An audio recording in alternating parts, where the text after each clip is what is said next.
Yeah, okay.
Good afternoon, everybody.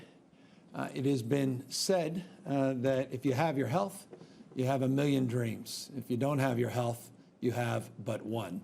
And that's why today I want to talk about one of the most impactful things you can do to protect yourself, protect your health and the health of others, and more broadly, the community and our state. And that's the importance, the imperative of doing what we can to practice what we have been preaching, and that is putting on a face covering, wearing a face mask. Countries that have worn masks, that have had universal mask policies in place at the beginning of this pandemic, have seen a substantial reduction and mitigation of the spread of COVID-19 in this virus. States that have also mandated requirements, in cities and counties, large and small, have also seen slower spread in comparisons to other states that have not adopted, or other counties and communities that have not adopted these standards. The evidence is simply overwhelming. Masks keep Californians healthy. And as a consequence, we have for many, many months now, going back to the beginning of many of these presentations, been encouraging you to wear masks. Of course, the last number of weeks now, it's a mandate in the state of California, and for good reason. This slide I've presented to you before is a slide that gives you a sense of how far the droplets, when you cough, go, and how far a distance those droplets can go if you sneeze. Just take a look at this closely. If you cough, droplets go about 6 feet. Even if you take a big exhale, the droplets go as far as 4.5 feet. But if you sneeze, 26 feet. So it's just a reminder of the power and potency of these masks to mitigate the spread of those droplets and to keep you healthier and keep others healthier and safer at the same time. For months now, we have been putting out PSAs, public awareness campaigns. Recently, we put out one with all of the ex-governors, and just very proud of Governor Schwarzenegger and his inspiration for this idea to encourage Governor Brown, Governor Davis, and Governor Wilson to put out a PSA. And what was notable about this public awareness campaign that we put out a number of weeks back was not only that 4 ex-governors were willing to do it, which was humbling in and of itself, but 2 representing the Republican Party, 2 representing the Democratic Party, making the point that this is not a partisan issue, this is not a political issue, this is a public health issue. We did PSAs that we put out in a very culturally competent way in many different languages all throughout the last number of months, encouraging you back when we had the stay-at-home order more formally advanced, encouraging you to practice physical distancing, social distancing, to do the kind of hygiene that is required at this moment, and of course, wear masks. We did animations. We went so far as to, well, when in doubt, pull in the Seinfeld cast and got Larry David. If you haven't seen these PSAs, I, by the way, encourage you to take a look at these PSAs that are on the covid19.ca.gov website, or just type in Larry David PSA. And of course, you can't be an ex-lieutenant governor and not be a fan of Veep. And so we also had Julia do a video for us as well. Snoop Dogg, Kim Kardashian. I honestly could add to many of these. I can show you images of PSAs we put out, but we tried to really break the barriers in terms of breaking down, meeting people where they are by age, demographic, whether or not they're watching broadcast TV, radio, or social media, if you're on TikTok or you're on Instagram, if you're doing more traditional social media on large platforms. We tried to reach out, but we did so in more of an episodic way. We are now launching a major public awareness campaign, announcing it formally today, launching it formally today, that is much more comprehensive, much more dynamic, we hope much more impactful, to encourage people to wear masks and mitigate the spread of this virus. We've already received, and I couldn't be more proud, to have received $10.75 million in this campaign, $27 million additional dollars in-kind contributions to begin and to launch this campaign. I just want to be, express gratitude, and I want to express appreciation, particularly to the CDC Foundation, the Sierra Health Foundation, the Chan Zuckerberg Foundation, to Jeff Skoll and his foundation, to Rick Caruso as an individual contributor, to Tom Steyer as an individual contributor, and to our entire Business and Jobs Recovery Task Force that helped inspire this effort and has helped organize our effort in a multidisciplinary approach. Again, radio, TV, a focus on messages that we think can hit home in traditional ways, more emotional ways, and again, in messages that people can understand in Arabic, in Cantonese, in Mandarin, in Vietnamese, and other languages, and clearly Spanish. I'll give you a preview of what this public service announcement will look like. It includes, and I'll get to that in a moment, some billboards as well, animation. But we'll start with these 2 very short videos that will give you a sense of what you're going to start seeing on your TV screen.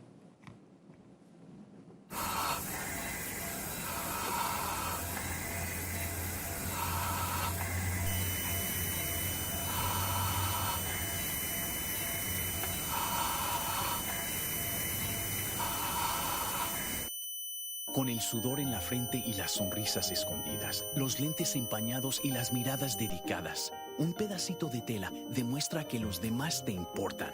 Por favor, usa mascarilla. Cumplamos con nuestra parte para reducir la propagación. So that's those are 2 messages. One that we believe is particularly impactful as it relates to the true health consequences of being neglectful of your health and the health of others. And of course, one that truly represents the diversity of our state, providing a message in Spanish, as is absolutely appropriate in the state of California. It gives you a sense of what you'll start seeing out there. Accordingly, we have now over 400 billboard sites that we are putting up that you see here on the screen, wearing a mask, slow the spread, trying to make this as simplistic as we can, but as pointed as we can, as a reminder of the significance we place on what we refer to as a non-pharmaceutical intervention that is the most impactful outside of staying at home, outside of practicing the physical distancing. Wearing a mask is foundational. And again, it's mandatory here in the state of California. So that's what we're launching. I want to again thank all our partners for inspiring this, for writing the checks and getting the in-kind contributions. We hope to grow this campaign. We hope to make it even more comprehensive. But as I said, you'll be seeing the fruits of this effort tonight, this afternoon. These billboards are coming up and the PSAs are going out. And of course, over the next few days, in particular around 4th of July holiday weekend. We want to get this done before the 4th of July holiday weekend and then well beyond until we mitigate the spread of this disease. I want to just update you on some of the actions we took yesterday and just acknowledge and thank our local partners. I talked yesterday in very positive and optimistic terms about the counties that we were working with, the 19 counties in the state of California that we have targeted in terms of support that are on what we refer to lazily as a watch list, but a monitoring list more formally. This group, this cohort of local actions that you see represented in this slide just represents leadership at the local level and partnership. Folks in Glenn County, Sacramento County, San Joaquin, Stanislaus, Fresno, Santa Barbara, San Bernardino, Riverside. We expect actions to be taken today and yesterday. LA led Kings County, Ventura, Solano, and we talked about Imperial County and how they moved. Their credit in partnership, the spirit of partnership, to meet this moment and do more so that we can all do better in mitigating the transmission, the spread of this disease. So that represents the vast majority of the 19 counties. We're working with the other counties, and we made this clear, again, in the spirit of partnership, that we don't want to do things to you, but with you. But we reserve the right to move forward with this mandate if we don't see action at the local level. Demonstrably, just in 24 hours, you've seen local level action along the lines of what we were hoping for, and we expect all 19 to come into compliance. And again, if not, that hand will be forced in the spirit that requires this moment. And again, we're confident we're going to see progress. By the way, I want to also just acknowledge the incredible progress we've seen as it relates to Orange County's move and the work, local beaches and Huntington Beach and some other beach communities. To their credit, their local elected officials, local health officers are moving forward with their own local decisions that go beyond just closing parking lots to help decompress their beaches over the 4th of July weekend. We want to applaud that, want to acknowledge that, and also just thank, again, the leadership in LA and Ventura County that really led with that local framework. Looking again specifically into this holiday weekend with the kind of concern that many of us have about people gathering, mixing outside of their household, not practicing physical distancing, not wearing face masks, and the prospect that in a week or 2 to 3 weeks, we'll see those numbers spike yet again. I want to just encourage people, as always, to do the right thing, and we expect the vast majority. It's demonstrable on the basis of the actions you've seen from those counties on that previous slide. But we want to encourage as individuals and business leaders to do the right thing. Yesterday, I announced that we were going to send out notifications from our what we call Occupational Safety and Health Board, OSHA, as it's commonly referred to. We put out over 350,000 letters that we've sent out yesterday, specifically laying out expectations in terms of good business behaviors to protect not only customers, but to protect workers in those businesses. We also put out other public health information and mandates that we also will follow up through this enforcement action that we highlighted yesterday. 6 regions of the state, teams of anywhere from 7 state agencies to as many as 10 state agencies that will be going out in the spirit of collaboration, spirit of education, spirit of cooperation, and not punitive frame first, but an encouragement frame first to help enforce all of these efforts, again, because the seriousness of we take right related to the recent spread and increase in cases of COVID-19. Let's talk about that increase in spread. In the last 24-hour reporting period, we saw 4,056 cases that were identified as positive to begin the month of July. We have seen over the course of the last 14 days our positivity rate now rise to 6.3%. Again, it started 40.8%. When we did the first 14-day roll, we saw a significant decline in the positivity rate.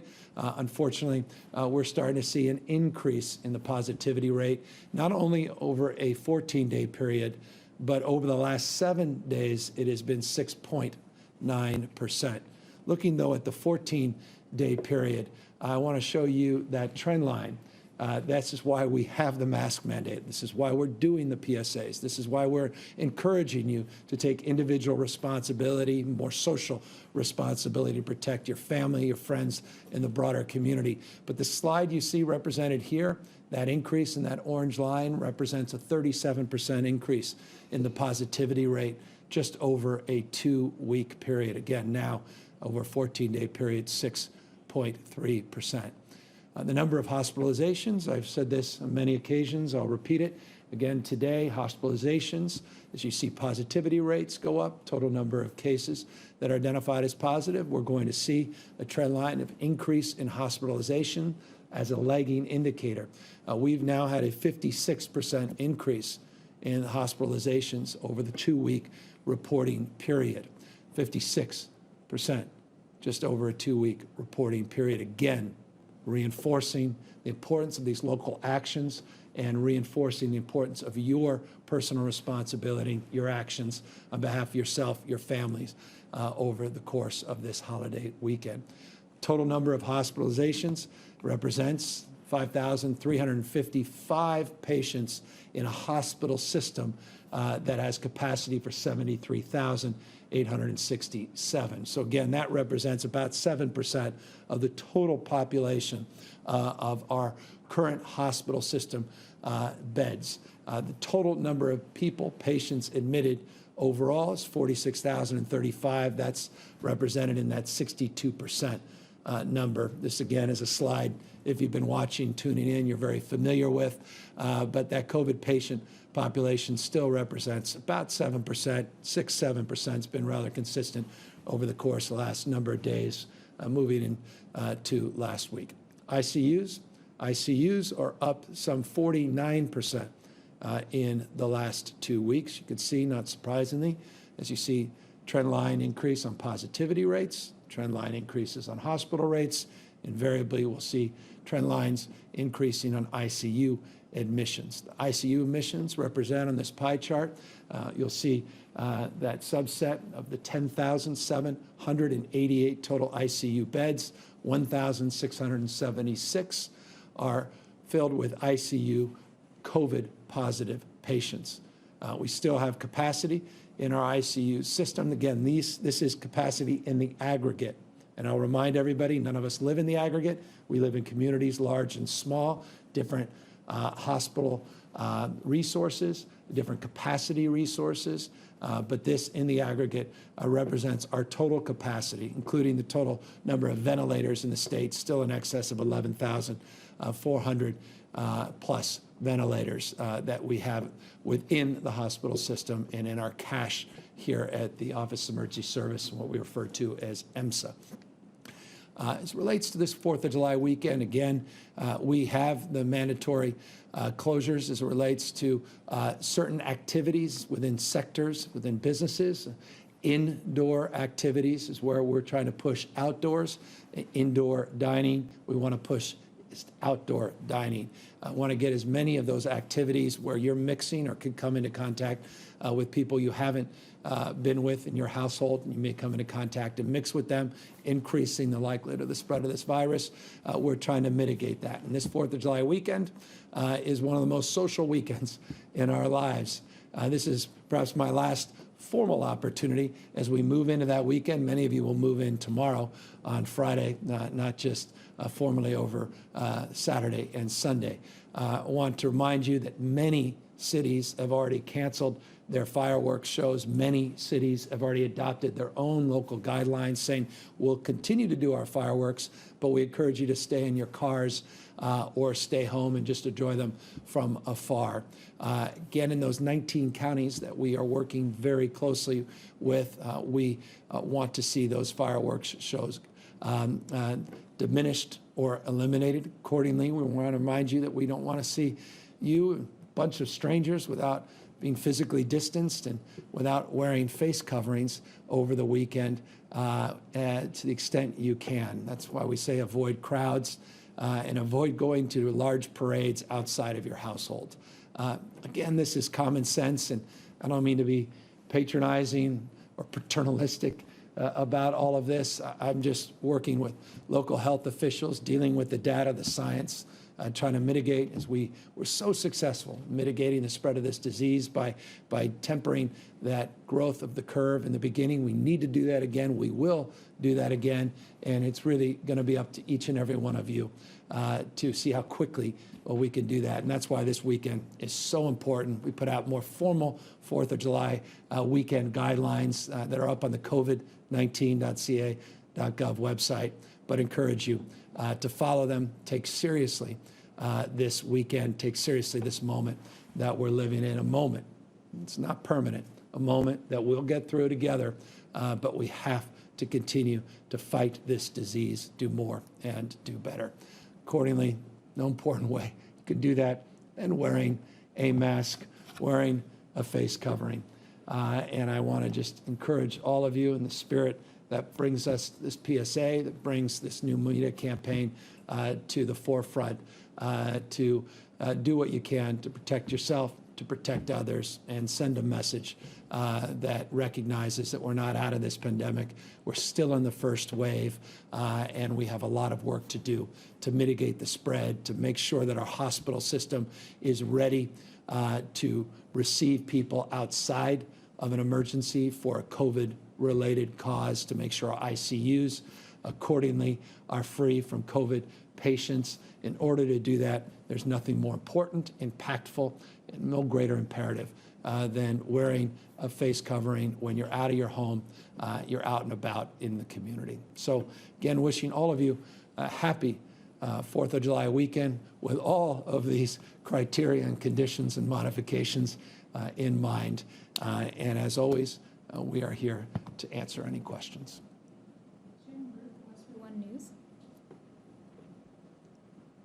Hello, Governor. Thank you very much for taking our questions again.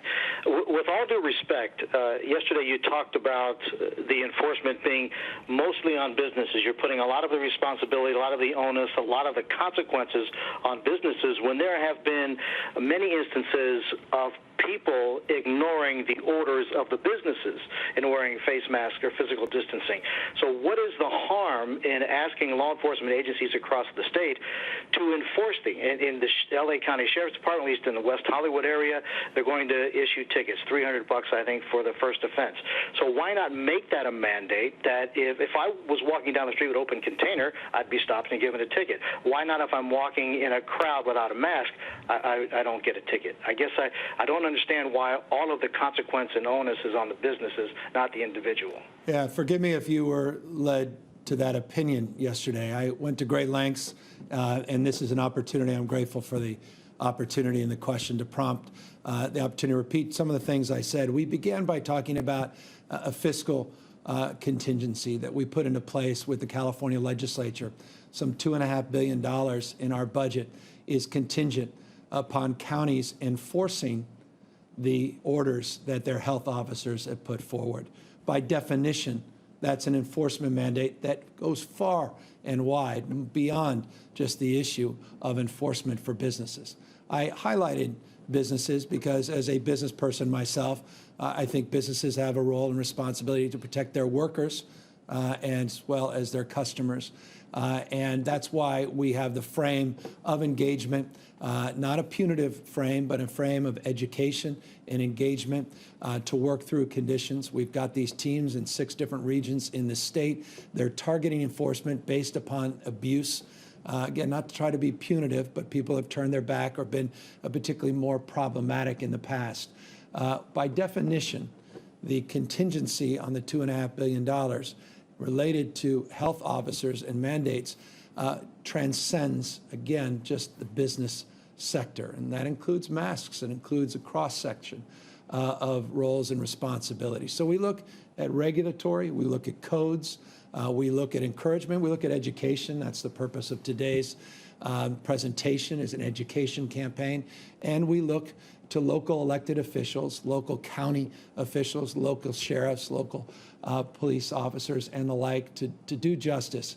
But as you know, a lot of local enforcement is also targeted for people walking, for example, your example, walking with alcohol as they shouldn't be, or people that are abusing, not using the intersection or jaywalking. You tend to educate first, and if you're not successful and you still have problems, then you enforce more formally. You could put out warning citations, you could put out education material, and eventually, if you're not seeing behavioral change, you're absolutely right, then we think citations are warranted where there's abuse. So thank you for the opportunity to reinforce what I said yesterday and to clarify any ambiguity of concerns reflected in your question. Alex Michelson, Fox 11. Thank you, Governor. That stat of ICU use is very concerning. I'm wondering if there will be any difference in the state's approach to maybe dealing with protesters or large groups of people that are out on the street. And also, you talk about family barbecues and the concern about people gathering. Is there anything you can do as a state to discourage that or regulate that in any way, or is that sort of just up to everybody to do on their own? Yeah, look, all of this, there are laws on the books that if we tried to enforce at scale, we never could, that transcend and predate COVID-19. If 40 million people want to turn their back on civil society and abuse the rules, and laws, and regulations on a consistent basis at scale, then society begins to erode. Accordingly, the health of a community begins to be diminished. And so, look, we have a health crisis in this nation. We are not out of this crisis. We're still in the first wave of this crisis. It requires some level of personal responsibility. And so what we're doing is educating people, we're encouraging people. We're not just doing it at a press conference at noon with one individual, a governor. We're trying to do that, and you saw some of the material we put out in a very culturally competent way with trusted messengers, with celebrities. We're trying to reach a younger cohort, not just an older cohort, more traditional broadcasts, at the same time going on to TikTok and going on to some of these social media platforms, getting some well-known celebrities, influencers to do the same, to encourage people to do the right thing.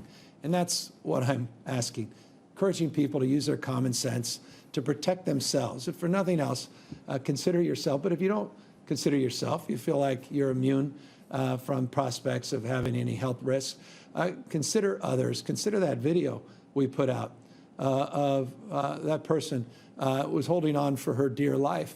That could be your mother, could be your grandmother, could be someone you deeply love.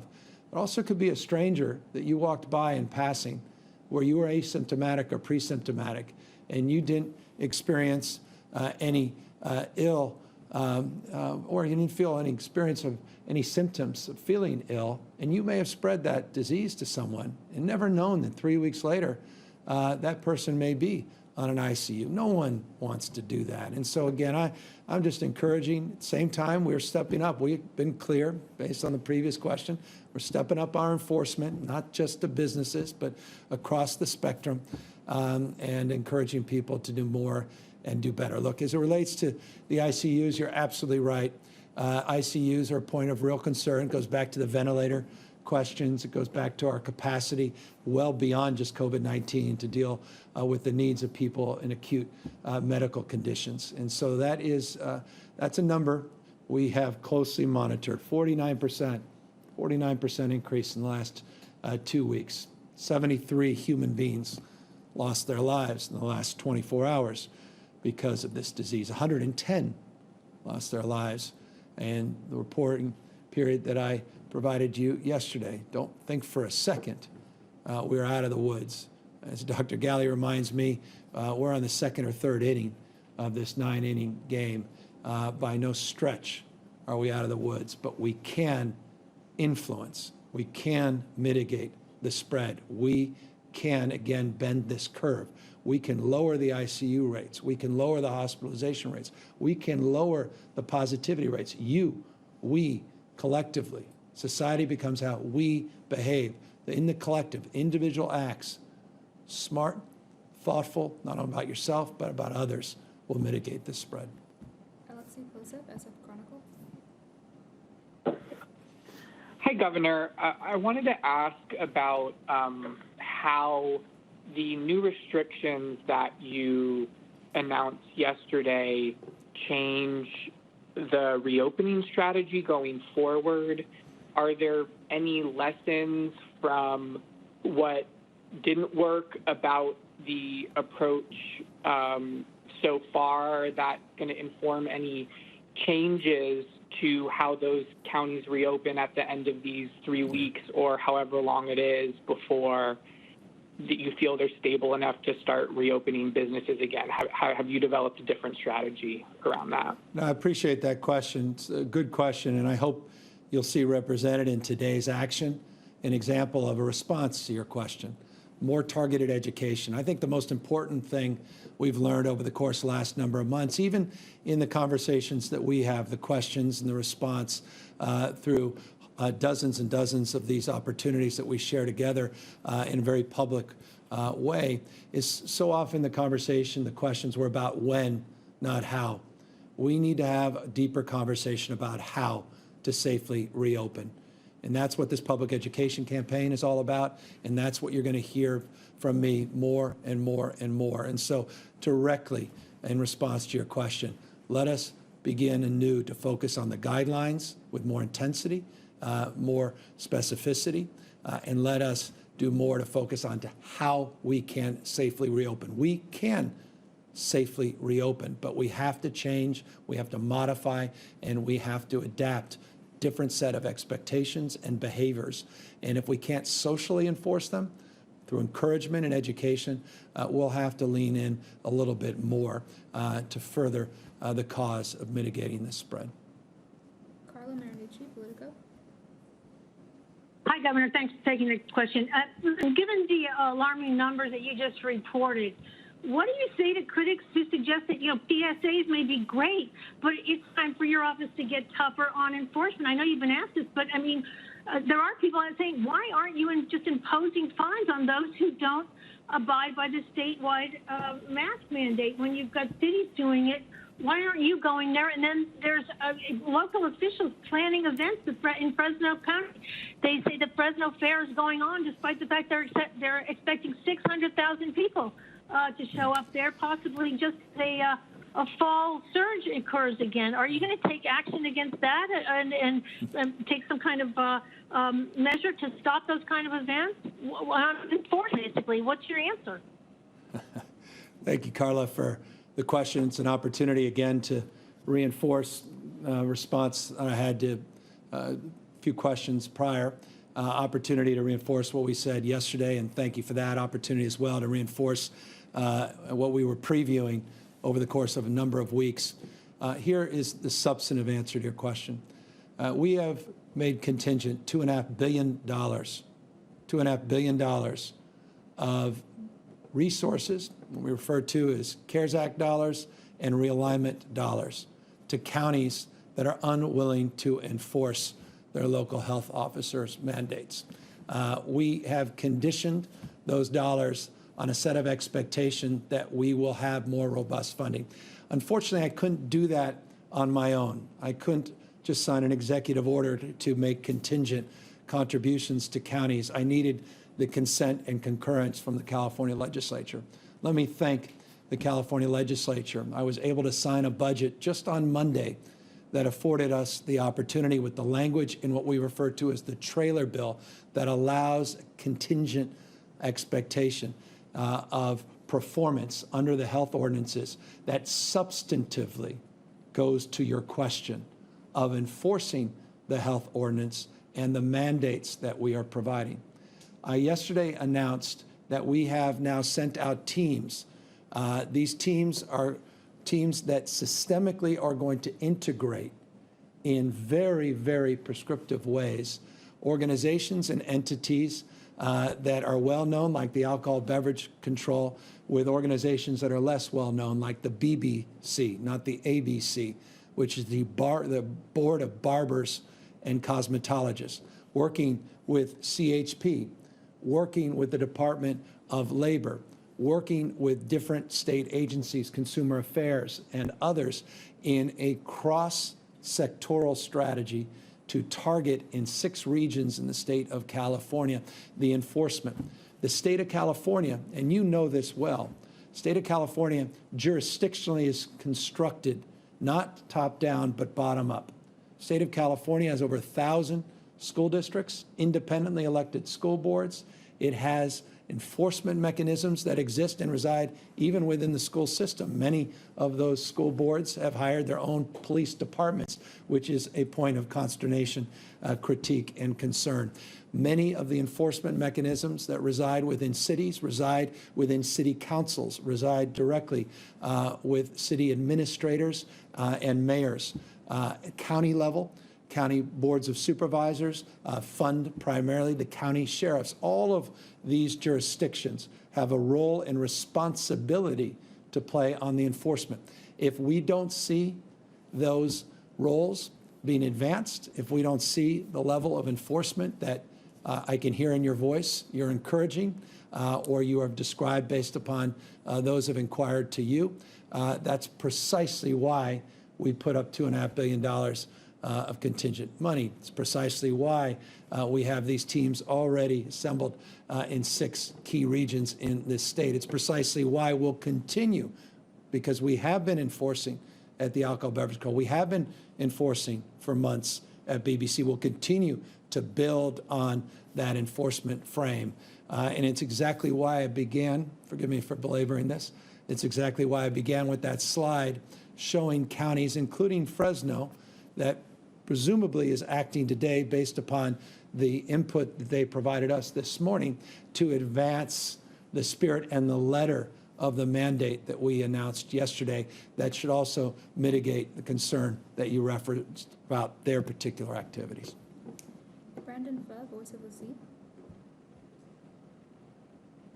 Hi, Governor. Thank you for taking my questions. I'm calling down here from Orange County and just wanted to know what will be done about Orange County's past disregard for enforcing mask orders, stuff that the sheriff has said about taking a more educational approach when we're going into the 4th of July weekend. And whether or not you think that that fiscal contingency strategy will be enough for a county like ours that has shown such disregard for it. Well, I certainly hope and expect it will. I had a really robust conversation with organization that you know well, others may not, called CSAC. It's basically the organization representing 58 counties in the state of California. They have an outstanding leader, Graham, who, and a wonderful president of their organization, Supervisor Bartlett from Orange County. She was magnificent in the phone call yesterday in terms of her understanding of this moment, her desire to meet it, her representative responsibility as a supervisor, working through CSAC as the current president of CSAC and its director, Graham, to make sure that we are working together and that we're eye to eye in terms of how the contingency plan may work. She expressed, understandably, concern at a lot of counties by the magnitude of the money, because $2.5 billion is a significant amount of money for counties that are struggling right now, particularly with related costs associated with COVID-19 and revenue declines as a consequence of COVID-19. So we have their attention, I assure you. And let me just say, not only is it demonstrable in that conversation we had yesterday. But it's also, I think, demonstrable in Orange County today that looks as if they are moving. It's interesting. We were in the midst of a dispute a bit around our respective jurisdictions and my authority as governor to impose a mandate to mitigate some of the crowds on the beaches in Orange County. There was a lot of pushback, as you know well, coming from the county. Now, Huntington Beach and Newport and Laguna and others, and folks in the county are moving forward on their own, and I'm very grateful for that. So I think it's an example of the fact in some ways we're turning the page. In other respects, we may not be, and so we'll continue to engage them. But I just want to thank the leadership down there, and I want to thank all the county representatives that I know are working hard to keep their community safe and are really engaging in the spirit of cooperation that is required at this moment. Bill Willen, LA Times. Hi, Governor. In your ramped-up restrictions that you announced yesterday for the 19 counties, I mean, noticeably not on the list were places like churches and gyms and fitness centers, day camps, even government bodies that are still meeting in some of these really highly impacted counties. Why is that? Well, as I've stated in multiple occasions yesterday when I had the one-on-one conversations with... Noticeably not on the list were places like churches and gyms and fitness. Sorry, I had a little feedback there. I had an opportunity to talk to many of you one-on-one in interviews yesterday. That question was posed on multiple occasions. Forgive me if I may come across as repeating myself from some of you that directly asked. We specifically put out, a number of things happened yesterday. We specifically put out new guidelines for gyms yesterday. I'd encourage you to take a look under the guidelines sections of covid19.ca.gov to learn more about those guidelines for gyms. We also put out new guidelines for places of worship, which is also available on the covid19.ca.gov website. So specifically, we updated the guidelines yesterday in that space. I referenced yesterday and in those interviews that we had with many of you that as it relates to casinos in the state, we are having government-to-government conversations with sovereigns, the tribal nations that reside within the state of California, respecting their sovereignty and respecting the incredible partnership we have had over the course of many, many years, but also in the beginning of this pandemic, where they moved and worked with their county health officers, or at least with their co-partners in the counties that they operate in, to advance the stay-at-home order. And many have been models as it relates to how to effectively and safely reopen. So we're working with them as well. I made it clear yesterday, and I'll make it clear today. We have a lot of work we're doing, not only with those 19 counties, but a number of other counties that we think shortly may come on the monitoring list, as well as other sectors of our economy. And so we want to be targeted, to hotspots.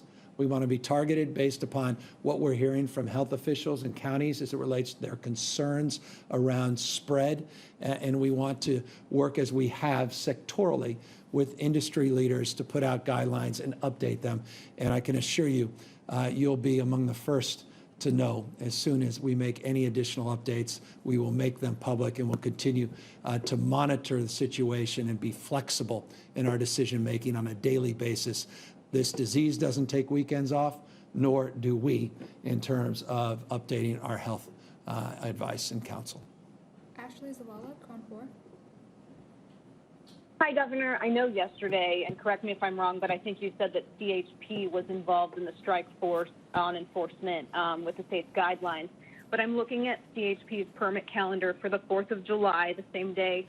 I know your administration is kind of urging everyone to not gather with people they don't know, and I'm seeing that there's a 300-person protest, 2 weddings, another demonstration, all with, dozens of people, and the 300-person protest.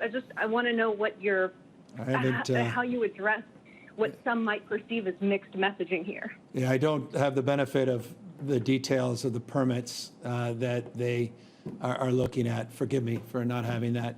I pride myself on having a lot of information, but not all the permits that have gone in front of the state agency. That said, I do have something perhaps more valuable, and that's Mark Gilladucci, the head of the Office of Emergency Services here, that works with the CHP hand in glove, is leading our strike force efforts. And maybe you could talk more broadly to spirit the question you just posed. Thank you, Governor. So CHP has gotten permitting requests for protest, and obviously, we have been working to try to provide the opportunity for peaceful protest to take place. CHP is evaluating those permits now to see about how that can be done safely, taking into account the governor's orders and the directives that we want for appropriate social distancing and limiting folks to come together while still protecting people's rights to assemble for peaceful protests. So as you know, we've had the protests that went on through the course of a couple of weeks ago, and so we're trying to continually balance that with safety and security and the ability to continue to allow for people to exercise their civil rights. Thank you. Next question. Final question, Doug Sovereign, KCBS. Hi, Governor. Not to beat a badly limping horse here, but I want to get back to the enforcement question. I fear, Doug, perhaps you might. But God can you hear me, bless. Governor? Perfectly. Okay. I've heard from a number of people who say they don't understand why they're being told you can't go see Grandpa this weekend, you can't see Uncle Joe, you can't have a barbecue with your neighbors, but then they turn on the TV and they see hundreds or thousands of people protesting.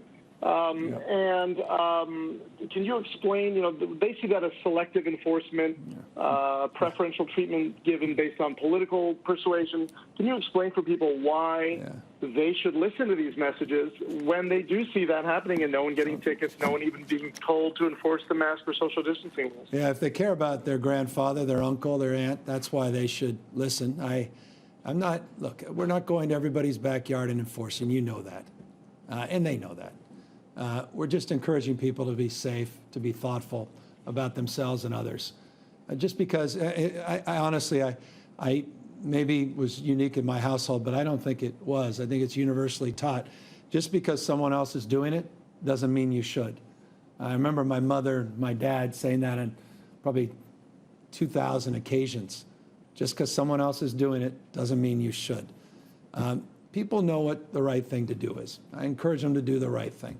And people also understand that we have a constitution, we have the right of free speech, and we are all dealing with a moment in our nation's history that is profound and pronounced. You know that as well. And I think many of those individuals that you're referring to in that hypothetical or the literal example you're proposing also understand that. And I recognize the dichotomy and, to the extent, the dialectic between those examples. And all I can offer is this consideration. Do what you think is best, not only for you, but for the health of those you love. Look at the epidemiology. Look at the spread of this virus over the last few weeks. Look at the fact that our hospitalization rate has gone up 56% in just 2 weeks. Consider the fact that ICUs have gone up 49% in the last few weeks. Consider that when you go about coming together, perhaps with members of your family or strangers or neighbors you haven't been with in some time over the course of the weekend. And just consider one of those stats may be you. And if you think this hasn't or won't impact you because it hasn't impacted you, I hope to disabuse you of that based upon not only the 73 lives that were lost in the last 24 hours, the 110 the previous 24 hours, or the fact that we are now experiencing unprecedented rates of growth of COVID-19. I hope you'll be safe, not because we have the tools or capacity to enforce 40 million individuals and their decisions and behavior, but because as a community, we're capable of doing more to meet this moment and to mitigate the spread. And so I am calling on the better angels and for people to use their common sense and do what they can to keep themselves safe, keep their loved ones safe. And to the extent that we have agencies up and down the state doing enforcement, doing the kind of outreach and education, well, we are now doing that at a record scale that we've never done in the past. And we're just hoping that we'll see some modification of behavior that may have happened on the natural and the default as we not put out all this guidance, all these recommendations, and these public service announcements. So, look, thank you all for staying on message as reporters in terms of the questions. And thank you all to members of the public, those of you that have given me the privilege of your time. Thank you for extending it yet again. I'm grateful to you. And I just encourage everybody, if I haven't said it enough, I'll say it one final time before we enter into this holiday weekend. Happy 4th of July weekend, and wear a mask. Take care, everybody.